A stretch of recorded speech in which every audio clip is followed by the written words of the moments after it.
સવારના good morning બધાને. અને જો મિત્રો અત્યારે સવારમાં આપણે મશીન ચાલુ કરી દીધું છે અને આપણે આવી ગયા છીએ ખેતરની અંદર. અને જો લુક કેટલો મસ્ત આવે છે અત્યારે સવારમાં. અને જો આ ઘનશ્યામ મશીન લઈને કાપે છે, ડાંગર કાપવાનું કામ ચાલુ કરી દીધું છે ઘનશ્યામે. અત્યારે ઝાકળ છે એટલા માટે ધીમે ધીમે કાપે છે.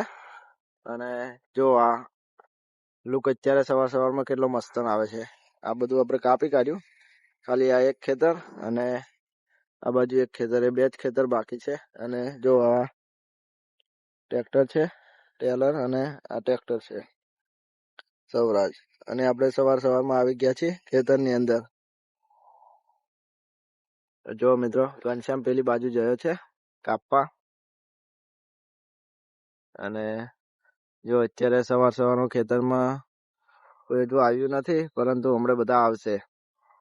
હજુ આપણું એક જ ટ્રેક્ટર આવ્યું છે સવારમાં, અને બીજા આવે છે પણ એ થોડી વાર લાગશે ટ્રેક્ટર આવવામાં. જો મિત્રો ચેન નાખી દીધી, આપણે મશીન ની ચેન તૂટી ગઈ છે અત્યારે. તો જો ચેન નાખ્યા પછી ડાંગર પાછળ કેટલી કાઢી છે. જો આ ડાંગર જ છે બધું.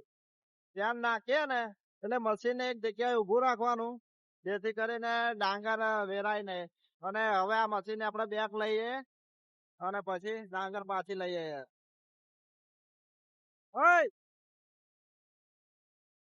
જો મિત્રો હવે આપણે મશીન ને પાછું કરી દીધું અને એ ડાંગર જે વેરાય છે પાછળ, એ બધી જ ડાંગર પાછી આપણે ટાંકીની અંદર લઈ લઈએ. અને જો મિત્રો મશીન ચાલુ થઈ ગઈ છે. અને આ જો આ ડાંગર ને પાછી અંદર કોઠાની અંદર લઈ લઈએ આપણે. ડાંગર નો બગાડ ના કરાય.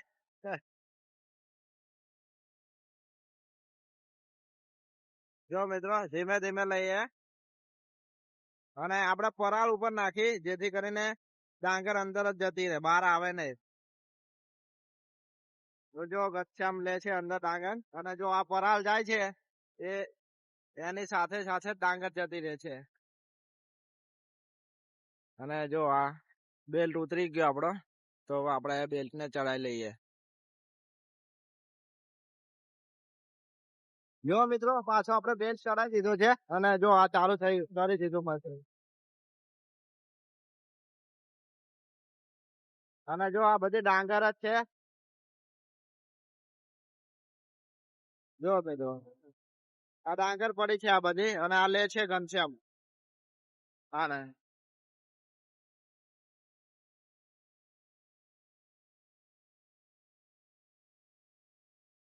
તો આવી રીતના કઈક ડાંગર ને લેવી પડે. કેમ કે જયારે આ મશીન ને ચેન આવે, બીજા મશીન ને બેલ્ટ આવે, જયારે આને થ્રેસર ના બેલ્ટ તૂટી જાય, થ્રેસર ની પાછળ આવે ને એ જગ્યાએ આને ચેન આવે છે, એટલે આની ચેન તૂટી ગઈ હતી. જયારે ચેન તૂટી જાય ફ્લેટ ની, ત્યારે આપણે ચેન નાખ્યા પછી મશીન એક જ જગ્યાએ ઉભું રાખવું પડે. અને આ એક જ જગ્યાએ ઉભું રાખવું પડે અને પછી પાછળ ડાંગર આવે એ બધી ડાંગર લઈ લેવાની. જો મિત્રો એકદમ ચોખ્ખું કરી દીધું ઘનશ્યામે. અને આપણે અહીંયાથી ચેન તૂટી ગઈ હતી અને અહીંયા આવીને ખબર પડી કે અંદર ટાંકીની અંદર માલ આવતો નથી. તો એટલા માટે આપણે પછી જોયું તો ચેન તૂટી ગઈ હતી. તો આપણે ચેનને સરખી કરી અને પછી નાખી, એટલે અહીંયાથી આટલાની એટલી ડાંગર નીકળી. એટલે મિત્રો આ મશીન ની અંદર ચેન તૂટી જાય છે વારા ઘડીએ, એટલે આની થોડી ધ્યાન રાખવી પડે આપણે. કેમ કે આ તો આપણું ઘરનું ખેતર છે અને કોઈ બીજા વ્યક્તિનું ખેતર હોય તો એનું કેટલું નુકસાન થાય. જો તમે ધ્યાન ના રાખો તો નુકસાન જ જાય. તો મિત્રો જો હવે ચાલુ થઈ ગયું છે મશીન, અને આ ટ્રેક્ટર પડ્યું. અને હજુ તો પેલી ટાંકી નથી નાખી, કેમ કે સવારમાં હજુ 2 જ આંટા માર્યા અને ચેન તૂટી ગઈ હતી. અને હવે ચાલુ કરી દીધું. તો મિત્રો તમને અમારો સવારનો બ્લોગ કેવો લાગ્યો? લાઈક કરો, શેર કરો, સબસ્ક્રાઇબ કરો અમારી ચેનલ ને. મિત્રો મળીએ આપણે નવા બ્લોગ ની અંદર.